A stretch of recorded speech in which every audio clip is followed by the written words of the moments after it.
Hey, how's it going? So I found this old National Lampoon magazine when I was going through some stuff. I found this old poster, Sinead O'Connor. I used to be a huge Sinead O'Connor fan, Sinead O'Connor fan back in the day. And in this magazine, there's an article called Driving Sinead O'Connor and Joan Baez to a Peace Rally in July. So I will be reading that cold. I haven't read this in over 20 years, I'm sure. And I remember finding it hilarious. Will I still find it hilarious today? Let's find out. Okay, here we go. Driving Sinead O'Connor and Joan Baez to a peace rally in July. I didn't volunteer to pick up Sinead O'Connor and Joan Baez from the airport. Hitting the deer wasn't my idea either. None of it was. I had shown up late to one student council meeting and got screwed big time. It was a simple job. Pick up the singers from the airport and drive them to a school-sponsored 4th of July peace rally 45 minutes away. I'll tell you right now, if I ever see those two again, famous or not, I will kill them. Well, maybe not kill, but whatever is legal in the state that I can do, I will. There are a couple of women that I never want to see again. I don't care who reads this. I had to be at the airport by noon. I honestly didn't think my 73 Plymouth Duster would survive the trip.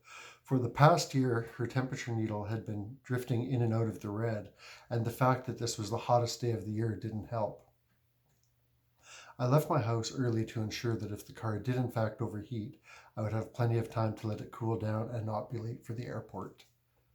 Well, it didn't, and I got there with plenty of extra time. Sitting in the terminal, I came up with what I thought would be a pretty good icebreaker. As the plane landed, I drew up a sign that read, Sinead O'Connor and Joan Baez, like I wouldn't know who they were. Everyone who walked by me laughed or smiled. They got the joke. In fact, quite a crowd gathered around me to see the two singers. They were the last off the plane. Sinead spotted my sign first.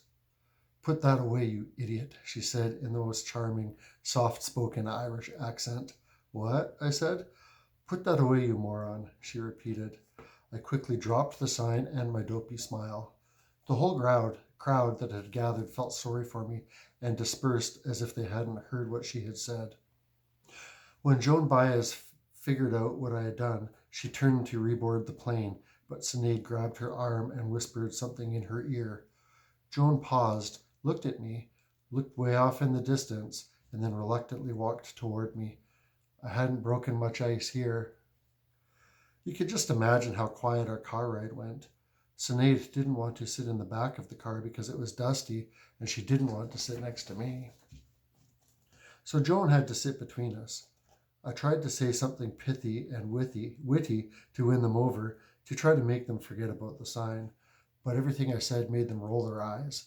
It was just like I was back in school. So how long have you guys been feminists? I asked. They both took a breath, paused to consider, and never answered me. Now I felt like King Clown Idiot. Fine. If they didn't want to talk, I didn't want to talk either. I didn't even want to do this in the first place. Then I found myself talking about Sting, the musician. They didn't bother to respond, but it didn't matter.